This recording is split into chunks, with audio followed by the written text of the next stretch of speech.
Hi everyone. Over the past year, I've been invited a number of times to collaborate as part of the Enterprise Ireland Export Compass series of webinars designed to help people who are interested in exporting get started. And this is spearheaded by Helen and Mary Pasby at Futurecurve. And that is a company that I've been working with for a number of years now that I actually originally met through Enterprise Ireland years ago.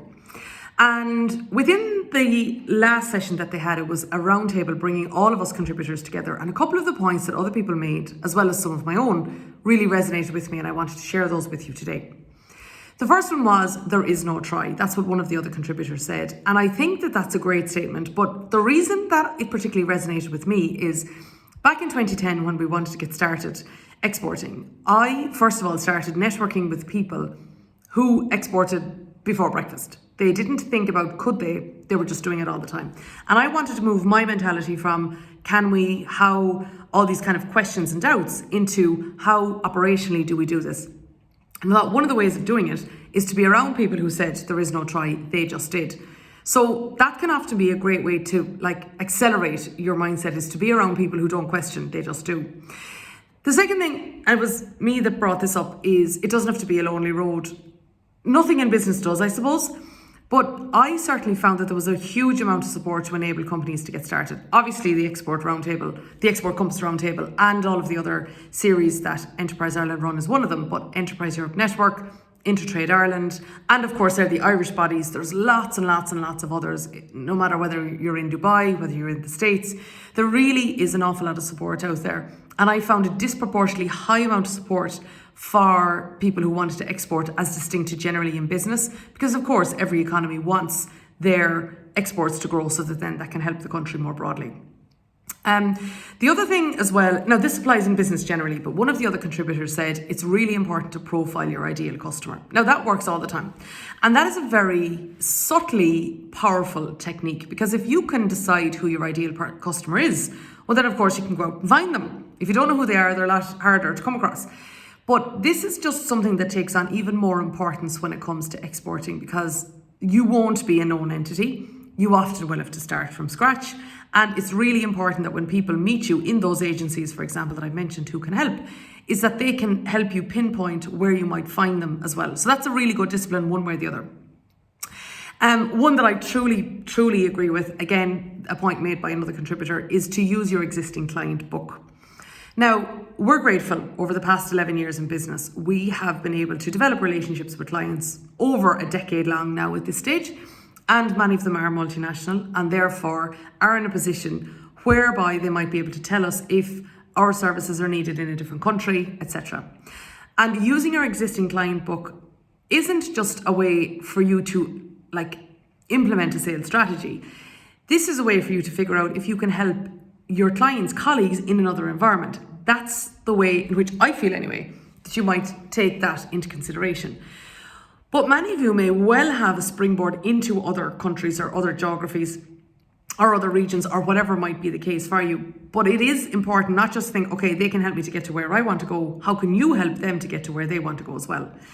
A couple of people during that session brought up about language. Now, I have a couple of views on this. I personally think that we can not very much be accurate sometimes in how we feel other people understand English. I've been in Holland, Belgium, Malta, whereby I've been speaking in English, and quite quickly, as many of you might have noticed by now, and I found people kind of nodding and smiling, and you think, oh, right, this is fine. And it's not. So I've often had to make, a much greater effort to slow my speech down in those areas. And of course, other people are doing the same with me. They may have, heavy accents or things like that, but it's important not to let, formality or politeness, which is what often people do when it comes to speaking in another person's language, hold you back from good communication. So yes, it can be very important to bring maybe your communications or your website or your branding, etc., into the language and the culture of the country that you're hoping to do business with, to simply overcome that challenge, as well as point out that you're here and here to stay. Also, a couple of times it was brought up about Irish companies underselling themselves. And again, culturally that can be true, and culture counts for so much. The phrase culture eats strategy for breakfast. Never more important than when you're traveling abroad and doing business abroad. But what I will say is, I had a conversation with somebody during the week who mentioned that, when she's selling, that she can be almost apologetic for bringing their product. And my own thoughts on selling is, nobody hands over money just because you want it. I mean, any of us buy something for two reasons. We have a want or we have a need, right? We have a want to make life easier, or for something to be more convenient, or because we'd like something to be relaxing or something like that, or we have a need for, shelter or water or food, etc. And I always think that selling comes down to saving you time, saving you worry, saving you hassle, and saving you anything else that you can think about along the way. That's the reason why we buy. So selling really is the whole idea of bringing something, a product or service, to another party, a business or an individual, whereby you can make their life easier, where you can answer a need or a want in such a way that the money that they're paying is actually less than the benefit that you can bring them. So when it comes to underselling yourself, or maybe us as a nation or as a group of businesses, is that I personally don't think we should be apologizing for selling, but what I do think is we should always put the customer first. Always put the customer first. And that was something that I learned. I remember it was a student job I had one year when I was in college, and I was working in a shop, and retail shop. And at the time, I remember one person who was more, or who was quite senior in the business, teaching me that. He said, Susan, all you ever have to do to sell is just to help the customer understand that the value that you're providing is worth more than the money that's in your pocket. And the rules don't change when you go abroad. It's the same thing. But what you might have is a USP because you're coming from abroad. Maybe it's a different perspective, or maybe the innovation that you have is different, or the value that you can bring they don't have in the country at the moment, or whatever. But it is important to just think through, what value are we bringing? Does it supersede the price we're charging? And letting it go from there. Another question that came up as well is, and I really resonated with this, is what's profitable now versus the future? It can be quite expensive to export, to build those relationships. Of course, I know things are different now, but to be traveling maybe there and back a lot, so, and the expenses involved in there. But one of the things that I didn't realize early, I learned it quickly, but I didn't realize it, until a little bit later on, is that particularly when we were starting off and there was very few of us and so on like that, is that there was an opportunity cost. Is that whatever effort we were putting into exporting, well, then that was taken away from the domestic business at the time.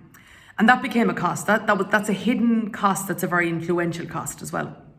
So it is important, as you're going through your journey, is to make sure that you're keeping an eye on the bottom line all the time. And of course, yes, there can be upfront costs, and of course there may be ones that don't last very long, but sustainability is important. You want, if you're going to start doing business in the UK or in Belgium or in the States or in Dubai, and I know I mentioned all those already, but wherever the country is, you don't want to put in a huge effort at the beginning and then not be able to sustain it along the way. So it's just a very important point. Another one of the contributors had another statement, and I felt this was very good. Roughly right planning with perfect implementation. In other words, you have to go and try and learn a pivot, but do so with precision and do as much preparation as you can, but go out there and just go for it then. And when I say go out there, of course, that now could mean digitally engaging in a digital trade mission, or reaching out through digital channels, or whatever it is, but go for it with full intent. There is no try, with full intent of making success of it. But put in your preparation in advance, like you would with any new customer, and follow up when you say you're going to follow up with the level of detail that you say you're going to follow up with. Finally, this one comes from me, and my heart as opposed to my mind is that what I have found the sustainability is in exporting is to enjoy the experience. Be hungry to discover their culture. Be open to seeing how you're different. Being interested, being intrigued with what commonalities you have. The jet lag can be, challenging sometimes, but it's an experience too that not everybody has. So enjoy the culture and enjoy the whole experience of it, the highs and the lows. And there is so much benefit, financial and otherwise, to exporting, for sure. That's unquestionable. But just open your mind and go for it. And of course, if you can, check out any supports like the export series, the Export Compass series, or any other series that you can find around exporting that can really help you. As the Chinese say, if you want to know the road ahead, ask those coming back.